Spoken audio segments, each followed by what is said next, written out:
Digital marketing లో అనుభవం ఉన్న ఎగ్జిక్యూటివ్స్ కావాలను సంప్రదించవలసిన నెంబర్లు 8688926084. రాష్ట్రంలో ముఖ్యమంత్రి రేవంత్ రెడ్డి గారు ఆ తర్వాత గవర్నర్ గారిని కలిసి నిన్న లంచ్ సమయంలో ఆయనతో భేటీ అయ్యారు. ఆ సందర్భంగా క్యాబినెట్ విస్తరణ అంశము లేదంటే ఏది కొన్ని ఆర్డినెన్స్ జారీ చేయాల్సినటువంటి అంశాల మీద చర్చించినట్టుగా తెలుస్తూ ఉంది. సో ఇది ఇట్లా ఉంటే ఇంకొక వైపు దామోదర్ రాజనరసింహ గారు మాట్లాడినటువంటి మాటలు సంచలనంగా మారినాయి.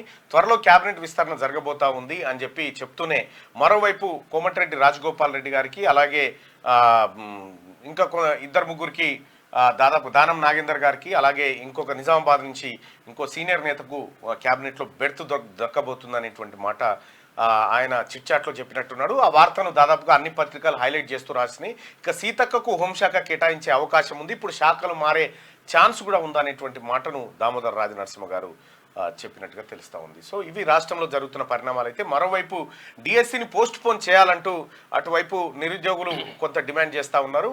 డిఎస్సిని పోస్ట్ పోన్ చేయాల్సిందే, మాకు కొంత వెసులుబాటు కల్పించాలని చెప్పి వారి నుంచి ఒక వాదన వస్తూ ఉంటే రాష్ట్ర ప్రభుత్వం 6 మెన్ కమిటీ ద్వారా ఆ సమస్య పరిష్కారం కోసం నిన్న ముఖ్యమంత్రి రేవంత్ రెడ్డి గారు దానిపైన కృషి చేయడం జరిగింది. గౌరవ ముఖ్యమంత్రి గారు గతంలో మేమందరం రిక్వెస్ట్ చేసిన విధంగానే జాబ్ క్యాలెండర్ను 2 వారాల్లో జాబ్ క్యాలెండర్ను రిలీజ్ చేస్తామనేటువంటి మాటను ముఖ్యమంత్రి గారు చెప్పడం జరిగింది. అయితే యూపీఎస్సీ ప్రకటించిన జాబ్ క్యాలెండర్ ఏదైతే ఉందో ఆ ఓవర్లాప్ కాకుండా డేట్స్ ఓవర్లాప్ కాకుండా ఒక 2 వీక్స్లో జాబ్ క్యాలెండర్ను రిలీజ్ చేయాలనేటువంటి మాట చెప్తున్నారు. మరోవైపు 25,000 మంది ఎస్జిటీలను ఒకటే రోజులో ట్రాన్స్ఫర్ చేసింది నిన్న తెలంగాణ ప్రభుత్వం.